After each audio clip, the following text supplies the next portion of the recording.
Another indication of Bradley Beal unlocked this season. Look at how efficient those numbers are. 8 points, 2 for 2 from the field, 2 assists so far.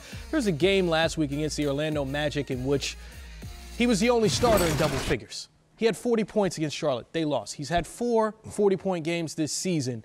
You said it. He should be on the All-NBA team. I love the fact that he's finding a way to impose his will on the game night in and night out. And, you know, not having a guy, your franchise guy, and John Wall out there, to his credit, he's still finding a way to put the team in contention. I went through a situation similar to that when Gilbert Arenas went down, and I was the second lead scorer on the ball club, you know, me and Antoine Jameson, but I felt that it was paramount for me to be extremely versatile in that space and try to find ways to get us there. And, you know, we was able to make the playoff a few times, and I think he's trying to do that right now during his home stretch. Still in it, but he's definitely an all-NBA guy. I don't see too many guys out there at that position much better than Bradley Beal. And Chris, as they try to fight for this 8th spot, you're saying to yourself, with, 14 games left, can you win 8 in a row? Can you win 9 in a row? Because very seldom will you see Miami lose 4 in a row right now.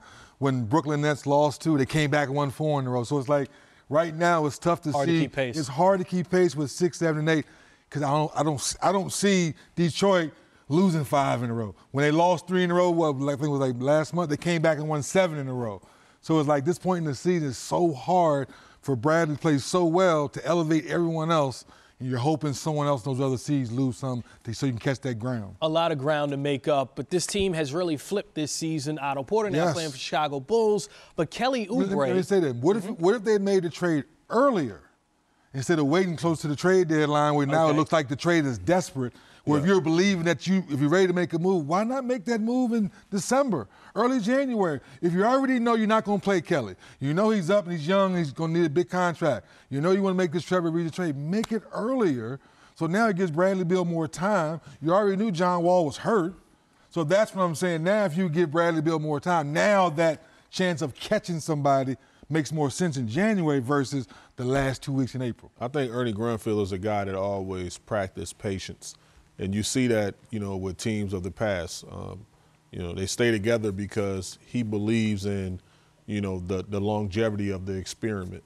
And you see John Wall and the injuries, and people are like, well, he's making this amount for the next whatever years. But he believed in the process and the longevity of keeping that nucleus together, that foundation, and putting pieces around them, different ingredients, in order for them to be successful. But I totally agree with you. When the momentum is not trending in your favor, you have to do something, not nothing too drastic, but just something to tweak it and pivot it in a different direction so you get things trending in your direction.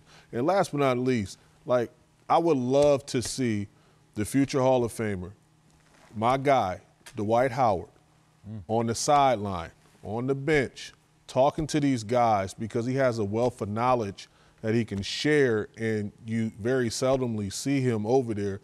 And, you know, I think that's paramount right now for those guys to have somebody, even if he's not able to play, but just be a voice over there giving that direction because it's much needed.